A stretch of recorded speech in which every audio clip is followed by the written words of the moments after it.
in the biting cold of a late winter day in suburban Dayton, Ohio, where snowflakes gently danced in the air and the wind whispered through the small, humble homes. A tiny being was struggling to take another step. Not a person, but a dog named Rusty. Rusty had no warm blanket, no gentle hand to stroke his fur. Only a coat, matted with snow, and soulful brown eyes that held a fragile spark of hope. Like a distant porch light in the darkness, he wandered the quiet streets, his small heart seemingly searching for someone, anyone, to chase away the shadows. Not far from there, in a small house with paint peeling from the walls, a 12-year-old boy named Ethan sat by the window, watching the silent snowfall. He used to be a kid full of giggles, his little ukulele always by his side. But now, the light in his eyes had dimmed, mirroring the gray winter sky.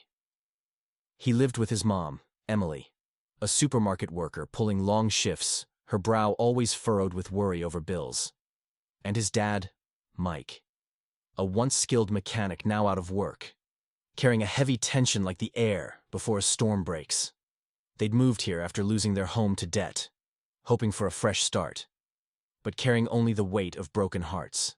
Ethan didn't talk much anymore.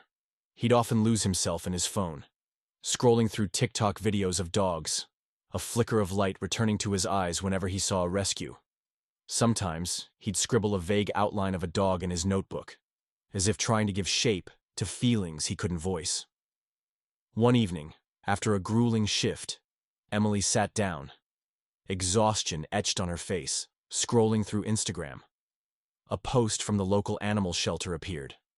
A picture of Rusty, thin and shivering, huddled in a corner, his gaze meeting hers directly.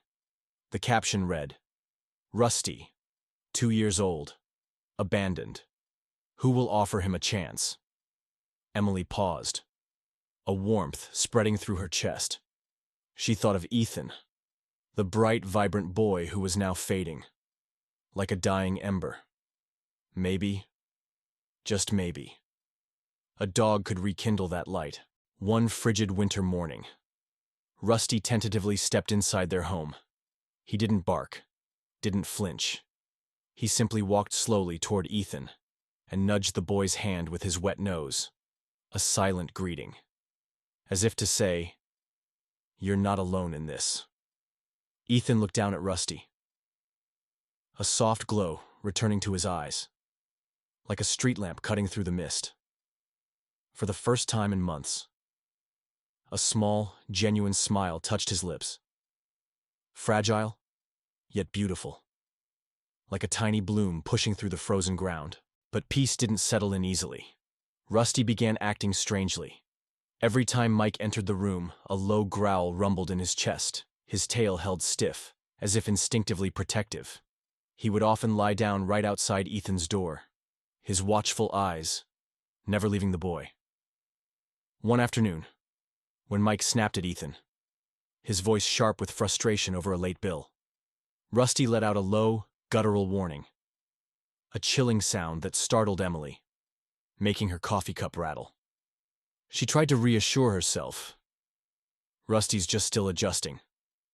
But Ethan, he knew better. One night, the soft glow from the nightlight painted shadows on the wall.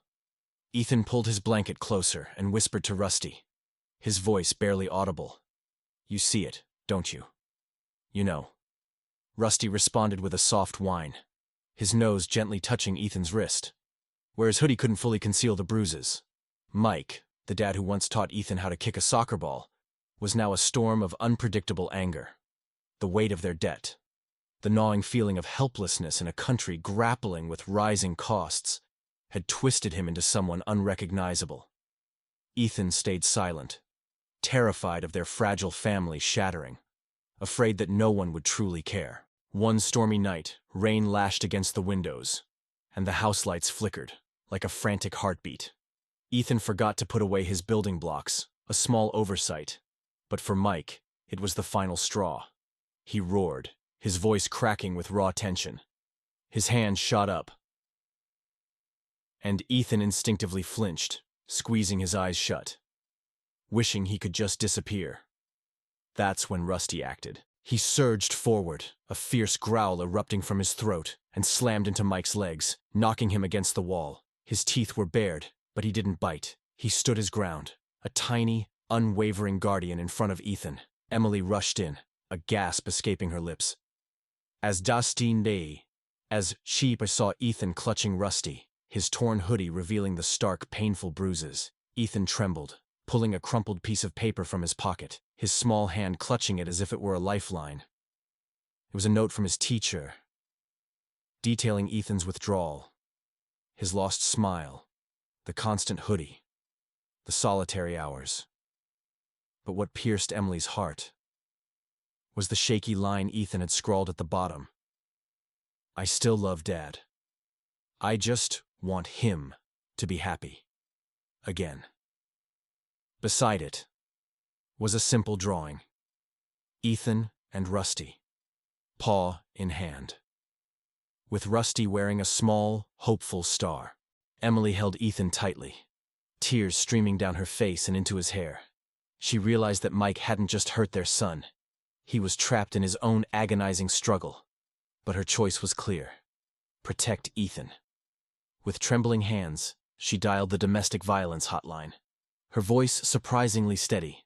Despite her breaking heart, the police arrived, and Mike was led away, no longer a father, but a raw wound in their shared memory. Emily and Ethan moved to a small, sunlit apartment, supported by a local organization dedicated to helping families navigate crises. Ethan began therapy, slowly learning to voice his fears and to believe, deep down, that he deserved love.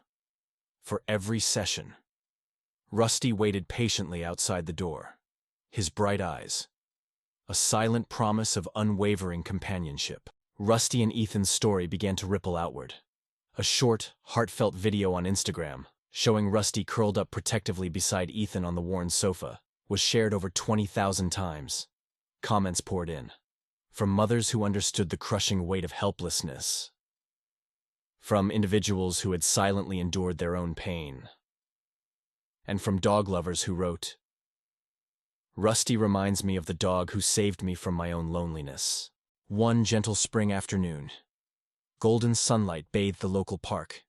Ethan threw a worn tennis ball, and Rusty bounded after it, his tail wagging furiously, as if chasing away every last shadow. A pure, bright laugh escaped Ethan's lips, like a melody rising after a storm. Emily watched her son, a warmth spreading through her chest, knowing they had weathered not only Mike's anger, but also the relentless pressures of bills, worries, and the isolating loneliness of a changing America. At a local fundraiser for the animal shelter, Ethan stepped onto the small stage, no longer hiding beneath his hoodie, his gaze steady and direct. He spoke, his voice soft yet resolute. Rusty didn't just save me. He taught me that I deserve to be happy. And I want every child to know that too.